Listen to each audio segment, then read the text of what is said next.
नमस्कार, आप सभी का स्वागत है। आज हम 5 और 6 जुलाई 2021 से संबंधित करंट अफेयर्स के जितने भी महत्वपूर्ण प्रश्न बन सकते हैं उन सारे प्रश्नों पर चर्चा करेंगे। तो आइए शुरू करते हैं। पहला प्रश्न है, दुनिया का सबसे महंगा शहर कौन बना? तो इस प्रश्न का सही उत्तर है ऑप्शन ए अशगाबाद।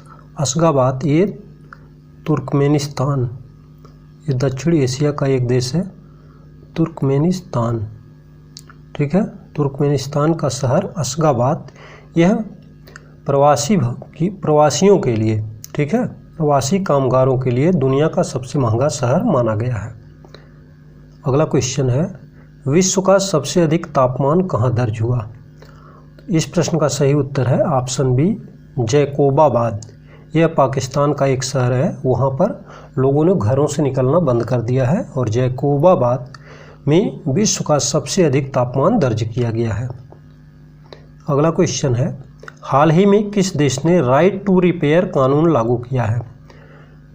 इस प्रश्न का सही उत्तर है विकल्प सी ग्रेट ब्रिटेन। ग्रेट ब्रिटेन ने राइट टू रिपेयर यानी कि जो इलेक्ट्रिकल उत्पाद हैं, इलेक्ट्रिकल अप्लायंसेस हैं, उनको रिपेयर करने के लिए कंपनियों के ऊपर एक प्रतिबंध लगाया है कि आप इसको राइट टू रिपेयर, जो भी ग्राहक, जो भी कस्टमर उन उत्पादों को खरीदेगा तो कंपनियां उनका रिपेयर करेंगी और 10 साल तक उनकी ड्यूरेबिलिटी बनाए रखने के लिए यह उत्पादों के संबंध में ये कानून लागू किया गया है। जिससे क्या होगा, पर्यावरण का जो खतरा है, जो ई कचरा उत्पन्न हो रहा है, उसको रोकने में मदद मिलेगी तथा जो ई कचरा का उत्पादन अत्यधिक हो रहा है वो कम किया जा सकेगा। अगला क्वेश्चन है, हाल ही में चर्चा रहा ताल ज्वालामुखी किस देश में स्थित है? तो इस प्रश्न का सही उत्तर है विकल्प बी फिलीपींस में ये है। फिलीपींस में ताल ज्वालामुखी स्थित है। अगला क्वेश्चन नंबर 5, हाल ही में किसके द्वारा पारिजात का पौधा लगाकर वन महोत्सव 2021 की शुरुआत की गई? तो इस प्रश्न का सही उत्तर है ये विकल्प सी है इसका सही उत्तर। प्रकाश जावड़ेकर जो पर्यावरण मंत्री हैं केंद्र सरकार में, उनके द्वारा ये पारिजात वृक्ष का पौधा लगा करके वन महोत्सव 2021 की शुरुआत की गई है। अगला क्वेश्चन है क्वेश्चन नंबर 6, गोवा सरकार ने अपने किस गांव को एक मनोरंजन गांव के रूप में बसाने का फैसला किया है? तो इस गांव में मनोरंजन की सारी सुविधाएं सरकार के द्वारा उपलब्ध कराई जाएंगी और यह एक मनोरंजन गांव बनेगा जो टूरिस्टों, पर्यटकों के लिए आकर्षण का केंद्र बनेगा और उससे गोवा की आय में भी वृद्धि होगी। तो सही विकल्प है इस प्रश्न का विकल्प ए मंड्रेन गांव को। और देखिए, सुरला एक गांव है। सुरला एक ऐसा गांव है जो गोवा में, इस गांव में 100% कोरोना के खिलाफ 100% वैक्सीनेशन हो चुका है। ठीक है, एक गांव है वावेन गांव, ये जम्मू एंड कश्मीर में है। यहाँ पर पूरे देश में, माने पूरे भारत में सबसे पहले 100% वैक्सीनेशन का रिकॉर्ड बनाने वाला यह गांव है वावेन। अगला प्रश्न है, सरकार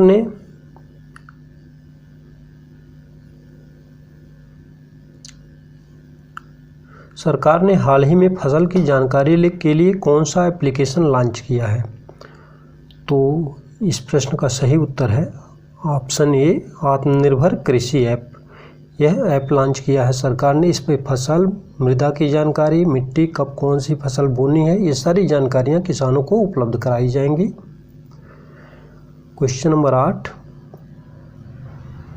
हाल ही में एक रिपोर्ट के अनुसार इंस्टाग्राम पर सबसे अधिक कमाई करने वाले भारतीय हैं। तो इंस्टाग्राम पर सबसे अधिक कमाई करने वाले भारतीय कौन बने हैं, देखते हैं। इसका विकल्प है ए अमिताभ बच्चन, बी महेंद्र सिंह धोनी, सी विराट कोहली। तो सही विकल्प है इसका विराट कोहली, विकल्प सी सही है। इसका विकल्प सी सही होगा, विराट कोहली हाल ही में इंस्टाग्राम पर सर्वाधिक कमाई करने वाले भारतीय बने हैं। क्वेश्चन नंबर 9, हाल ही में सरकार ने 16 राज्यों के गांवों में इंटरनेट पहुंचाने के लिए कौन सी योजना लॉन्च की है? तो भारत सरकार ने 16 राज्यों में इंटरनेट पहुंचाने के लिए भारत नेट नाम से योजना लॉन्च की है और इसके माध्यम से 16 राज्यों के गांवों को इंटरनेट की सुविधा प्रदान की जाएगी। क्वेश्चन नंबर 10, किस राज्य ने साल्ट कार्यक्रम लॉन्च किया है? तो साल्ट कार्यक्रम विकल्प सी है, आंध्र प्रदेश के द्वारा लॉन्च किया गया है। इस प्रश्न का सही उत्तर विकल्प सी हो जाएगा, आंध्र प्रदेश। क्वेश्चन नंबर 11, भारतीय मूल की कौन महिला 11 जुलाई को न्यू मैक्सिको से अंतरिक्ष के लिए उड़ान भरने वाली हैं? तो इस प्रश्न का सही उत्तर विकल्प सी है, शिरीषा बांदला। शिरीषा बांदला कल्पना चावला और सुनीता विलियम्स के बाद अंतरिक्ष में जाने वाली भारतीय मूल की तीसरी महिला होने का उन्हें गौरव प्राप्त होगा। क्वेश्चन नंबर अब देखते हैं 12 हो जाएगा, lady doctors the untold stories of India's first women in medicine नामक पुस्तक किसने लिखी है? तो इस पुस्तक को लिखने का जो श्रेय है या जो लेखक हैं इसकी, वो हैं कविता राव। कविता राव के द्वारा ये पुस्तक लिखी गई है। इसमें एक डॉक्टर रुक्माबाई राउत की कहानी है। ठीक है, ये एक नारीवादी महिला हैं। और अगला क्वेश्चन है क्वेश्चन नंबर 13,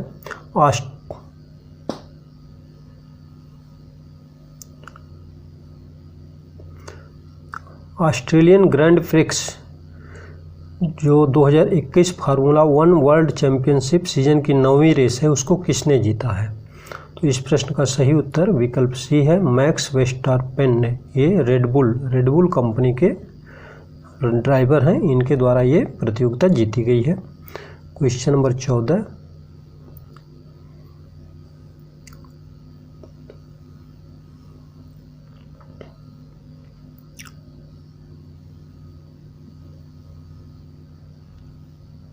हाल ही में सभी प्रारूपों में महिला क्रिकेट में सबसे अधिक रन बनाने वाली खिलाड़ी कौन बन गई हैं? तो ये भारत की जो कप्तान है महिला क्रिकेट टीम की, मिताली राज, उनके द्वारा ये रिकॉर्ड बनाया गया है। भारत की कप्तान मिताली राज इंग्लैंड की पूर्व कप्तान चार्लोटे एडवर्ड्स को पछाड़कर 10,273 रनों के, चार्लोटे एडवर्ड के द्वारा बनाए गए 10,273 रनों को पछाड़ करके मिताली महिला अंतर्राष्ट्रीय मैचों में दुनिया की सबसे शानदार बल्लेबाज बन गई हैं। तो पहले नंबर पे मिताली हो गई, दूसरे पे कार्लोट एडवर्ड्स हो गई, तीसरे पे सूजी बेट्स जो न्यूजीलैंड की हैं, इनके द्वारा 7,849 रन बनाए गए हैं। ठीक है, उसके बाद चौथे नंबर पर हैं स्टेफनी टेलर 7,832 रन और मेग लैनिंग, इनके द्वारा 7,024 रन बनाए गए हैं। तो ये सूजी बेट्स तीसरे, ये चौथे नंबर पे हैं और ये 5वें नंबर पे। क्वेश्चन नंबर 15,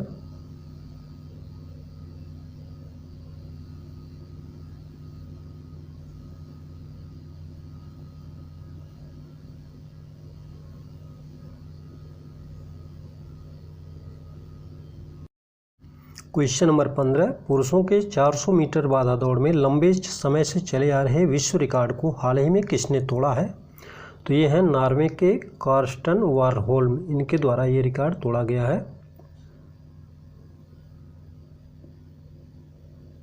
तो ये ऑप्शन बी सही होगा इसका।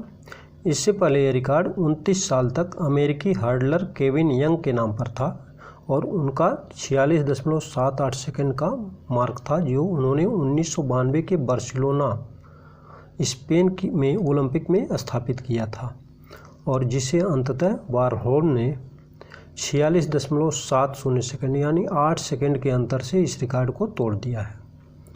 क्वेश्चन नंबर 16 है, इटली के प्रसिद्ध शहर कैसिनो में भारतीय सेना युद्ध स्मारक का उद्घाटन किसके द्वारा किया जाएगा? तो इसका उद्घाटन भारत के थल सेनाध्यक्ष जनरल एम.एन. नरवाने के द्वारा किया जाएगा। द्वितीय विश्व युद्ध के दौरान मोंटे कैसिनो की लड़ाई में 5,000 से अधिक भारतीय सैनिकों ने इटली को फांसीवादी ताकतों से बचाने के लिए लड़ते हुए अपने प्राणों की आहुति दी थी और उन्हीं की याद में बने युद्ध स्मारक का उद्घाटन भारतीय थल सेनाध्यक्ष के द्वारा किया जाएगा। क्वेश्चन नंबर 17 है, हैदराबाद स्थित ग्रेने रोबोटिक्स द्वारा विकसित किया गया ड्रोन गुंबद का नाम है? तो इसका नाम है सी इंद्रजाल। इंद्रजाल नाम से हैदराबाद स्थित ग्रेने रोबोटिक्स कंपनी के द्वारा एक ड्रोन गुंबद बनाया गया है, जो अन्य किसी गुंबद को जाल बिछा करके उसको कैप्चर करने के लिए इसका निर्माण किया गया है। कंपनी के अनुसार ड्रोन रक्षा गुंबद इंद्रजाल हवाई खतरों के खिलाफ 1,000 से 2,000 वर्ग किलोमीटर के क्षेत्र की स्वायत्त रूप से रक्षा करने में सक्षम है। यह मानव रहित हवाई वाहन और निम्न रडार क्रॉस सेक्शन लक्ष्यों जैसे हवाई खतरों का आकलन और कार्रवाई करके क्षेत्र की रक्षा करता है। इसकी अन्य विशेषताएं हैं वास्तविक समय स्थितिजन्य जागरूकता, एकीकृत और बुद्धिमान जालीदार नेटवर्क, 9 से 10 प्रौद्योगिकियों का सहक्रियात्मक संयोजन तथा 24/7 लगातार और स्वायत्त निगरानी, कार्रवाई और ट्रैकिंग, यानी कि 24 घंटे 7 दिन ये लगातार निगरानी करने में सक्षम है। क्वेश्चन नंबर 18, ओशियो ग्लोबल द्वारा किसे दुनिया की सबसे नवीन निवेश संवर्धन एजेंसी 2021 से सम्मानित किया गया है? तो यह सही विकल्प है इसका, विकल्प सी निवेश इंडिया नामक कंपनी को किया गया है। ओशियो ग्लोबल विदेशी निवेश पर एक अग्रणी प्राधिकरण है और आर्थिक विकास सेवाओं, उत्पादों और अद्वितीय कंपनी मूल्यांकन टूल की एक श्रृंखला प्रदान करता है। इन्वेस्ट इंडिया 2009 में स्थापित भारत सरकार के वाणिज्य और उद्योग मंत्रालय, उद्योग और आंतरिक व्यापार के संवर्धन विभाग के तहत एक गैर लाभकारी उद्यम है। यह राष्ट्रीय निवेश प्रोत्साहन और सुविधा एजेंसी है। क्वेश्चन नंबर 19, किस संस्थान ने शिक्षा पर संसदीय स्थायी समिति को देश में सैटेलाइट टीवी कक्षाओं के लिए तकनीकी सहायता प्रदान करने के लिए अपनी मंजूरी दे दी है? तो इस प्रश्न का सही उत्तर है विकल्प सी, इसरो के द्वारा ये मंजूरी दी गई है। इसमें देखिए क्या किया गया है, विनय सहस्त्रबुद्धे की अध्यक्षता वाले संसदीय पैनल, विनय सहस्त्रबुद्धे की अध्यक्षता वाले संसदीय पैनल ने पहले इसरो के वैज्ञानिकों से उन छात्रों के लिए सैटेलाइट टीवी क्लासरूम शुरू करने के लिए तकनीकी सहायता प्रदान करने के लिए मदद मांगी थी, जिन्होंने कोविड महामारी के कारण स्कूल के पाठ्यक्रम में सीखने की कमी की सूचना दी थी, और समिति ने सैटेलाइट टीवी कक्षाओं की खोज की जो स्कूल आधारित शैक्षिक कार्यक्रमों और प्रसारण करेंगे और छात्र क्लस्टर कक्षाओं में इसका लाभ उठा सकते हैं और स्मार्टफोन और डेटा कनेक्टिविटी के मुद्दे को विशेष रूप से ग्रामीण क्षेत्रों में हल किया जा सकता है। इसरो के बारे में बात करें तो इसरो के अध्यक्ष हैं के शिवन। इसका मुख्यालय बेंगलुरु कर्नाटक में है और इसकी स्थापना 15 अगस्त 1969 को 15 अगस्त 1969 को इसरो की स्थापना हुई थी। क्वेश्चन नंबर 19 है, सरकार ने भारतीय जीवन बीमा निगम स्टाफ विनियम 1960 में संशोधन करके किस बीमा संस्था के अध्यक्ष की सेवानिवृत्ति की आयु को 62 वर्ष तक बढ़ा दिया है? तो इस प्रश्न का सही उत्तर है विकल्प सी, एम.आर. कुमार, जो कि LIC के चेयरमैन हैं, जो कि 60 वर्ष की उम्र पर रिटायर होने वाले थे। उनकी उम्र को 2 वर्ष के लिए उनकी सेवानिवृत्ति की तिथि को बढ़ा दिया है। अब देखिए LIC का बात करें तो LIC का मुख्यालय है मुंबई में और LIC की स्थापना 1 सितंबर 1956 को हुई थी। क्वेश्चन नंबर 20, जम्मू एवं कश्मीर में 149 वर्ष पुरानी दरबार मूव परंपरा को किसने समाप्त कर दिया है? तो इस प्रश्न का सही उत्तर है वहाँ के उपराज्यपाल ने इस परंपरा को ख़त्म कर दिया है। इस परंपरा के तहत क्या होता था कि जम्मू कश्मीर की जो ग्रीष्मकालीन राजधानी श्रीनगर और शीतकालीन राजधानी जम्मू थी, दोनों के बीच कार्यालयों को स्थानांतरित करने की 149 साल पुरानी द्विवार्षिक परंपरा को औपचारिक रूप से समाप्त कर दिया गया। प्रशासन ने कर्मचारियों को जम्मू और श्रीनगर में 3 सप्ताह में दरबार मूव से संबंधित आवास खाली करने का नोटिस दिया है और प्रशासन ने जम्मू और कश्मीर में दरबार मूव कर्मचारियों के आवासीय सुविधा को रद्द कर दिया है, जिसका अर्थ है कि कर्मचारी या तो जम्मू में या फिर कश्मीर में तैनात रहेंगे। जम्मू और श्रीनगर में मुख्यालय वाले सिविल सचिवालय में काम करने वाले लगभग 8 से 9 हज़ार कर्मचारी हर साल 2 बार फाइलों के साथ इधर उधर मूव करते थे। अब ये कार्रवाई ही बंद हो जाएगी।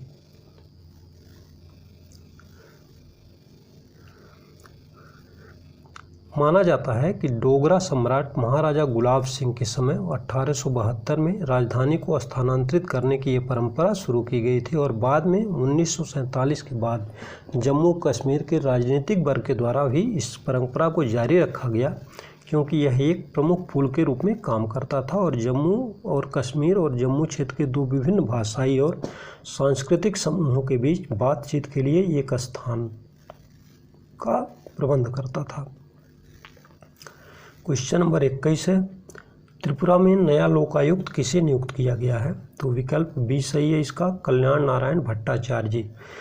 कल्याण नारायण भट्टाचार्य जी जो कि वरिष्ठ अधिवक्ता हैं, उन्हें 3 साल के लिए 1 जुलाई से त्रिपुरा में लोकायुक्त बनाया गया है। त्रिपुरा में लोकायुक्त अधिनियम 2008 से लागू है और 2012 में त्रिपुरा में पहला लोकायुक्त नियुक्त किया गया था। भट्टाचार्य जी राज्य के तीसरे लोकायुक्त हैं इससे और वकील के रूप में पद संभालने वाले पहले व्यक्ति हैं। गुजरात और गुवाहाटी हाई कोर्ट के पूर्व न्यायाधीश प्रदीप कुमार सरकार त्रिपुरा में पहले लोकायुक्त थे। त्रिपुरा के मुख्यमंत्री हैं विप्लव कुमार देव और राज्यपाल हैं रमेश बैस। अगला क्वेश्चन है, हाल ही में 50,000 करोड़ रुपए से अधिक के बाजार पूंजीकरण के साथ दूसरा सबसे मूल्यवान सूचीबद्ध सार्वजनिक क्षेत्र का बैंक कौन सा बैंक बन गया है? तो इस प्रश्न का सही उत्तर है विकल्प C, Indian overseas bank. Indian overseas bank state bank of India के बाद 51,887 करोड़ की बाजार पूंजी के साथ पीएनबी को और बैंक ऑफ बड़ौदा को पीछे छोड़ते हुए जो कि तीसरे और चौथे नंबर पर चले गए हैं, अब दूसरा स्थान हासिल कर चुका है। इंडियन ओवरसीज बैंक का मुख्यालय चेन्नई में है। इसके सीईओ हैं पार्थ प्रीतम सेनगुप्ता। इंडियन ओवरसीज बैंक के संस्थापक थे एम चिदम्बरम चेट्टियार और इसकी स्थापना 10 फरवरी 1937 को चेन्नई में की गई थी। क्वेश्चन नंबर 23, भारतीय रिजर्व बैंक ने बैंकों में साइबर सुरक्षा ढांचे पर निर्देशों के कुछ प्रावधानों का पालन न करने के लिए किस बैंक पर 25 लाख रुपए का जुर्माना लगाया? ये सही विकल्प है इसका, विकल्प ए, पंजाब एंड सिंध बैंक पर यह जुर्माना लगाया गया है। केंद्रीय बैंक ने विवरण देते हुए कहा कि राज्य के स्वामित्व वाले बैंक ने 16 और 20 मई 2020 को आरबीआई को कुछ साइबर घटनाओं की सूचना दी थी। तदनुसार केंद्रीय बैंक ने बैंक को कारण बताओ नोटिस जारी कर पूछा था कि आरबीआई द्वारा जारी निर्देशों का पालन न करने के लिए जुर्माना क्यों नहीं लगाया जाना चाहिए। यह जुर्माना बैंकिंग विनियमन अधिनियम 1949 की धारा 46(4)(1) और 51(1) के साथ गठित धारा 47(a)(1)(c) के प्रावधानों के तहत आरबीआई में निहित शक्तियों के प्रयोग के द्वारा लगाया गया है। पंजाब एंड सिंध बैंक के संस्थापक हैं वीर सिंह। इसकी स्थापना 24 जून 1908 को हुई थी और इसके एमडी हैं एस कृष्णन। क्वेश्चन नंबर 24 है, एक्सिस बैंक ने देश के तीसरे सबसे बड़े निजी क्षेत्र के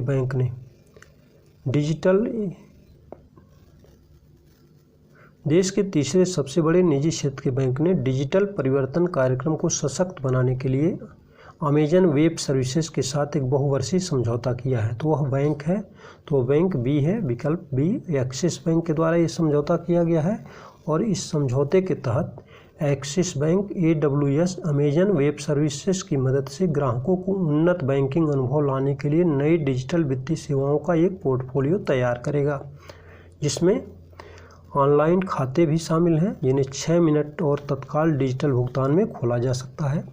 इससे बैंक को ग्राहकों की संतुष्टि में 35% की वृद्धि करने में सफलता मिलेगी और बैंक को लागत में अपने 24% की कमी करने में मदद मिलेगी।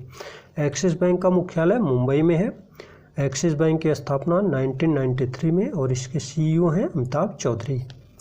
Question number 25, national high speed rail corporation limited के प्रबंध निदेशक किसे बनाया गया है? इस प्रश्न का उत्तर है विकल्प सी, सतीश अग्निहोत्री को national high speed rail corporation limited का प्रबंध निदेशक बनाया गया है। श्री अग्निहोत्री के पास मेगा रेल इंफ्रास्ट्रक्चर परियोजनाओं के कार्यान्वयन में 20 से अधिक वर्षों का अनुभव है। उन्होंने रेल विकास निगम लिमिटेड के अध्यक्ष और प्रबंध निदेशक के रूप में काम किया है, जो लगभग 9 वर्षों तक रेल मंत्रालय के तहत एक अनुसूची ए CPSE है। अब आज का प्रश्न है, हैदराबाद स्थित ग्रेने रोबोटिक्स द्वारा विकसित किया गया ड्रोन गुंबद का नाम है। आप अपना उत्तर कमेंट बॉक्स में लिखें और अगर ये वीडियो आपको पसंद आया हो तो प्लीज़ लाइक कर लें, और अभी तक अगर आपने इस चैनल को सब्सक्राइब नहीं किया है तो कृपया सब्सक्राइब कर लें तथा बेल आइकन दबाना बिल्कुल ना भूलें। आपका दिन शुभ रहे। धन्यवाद।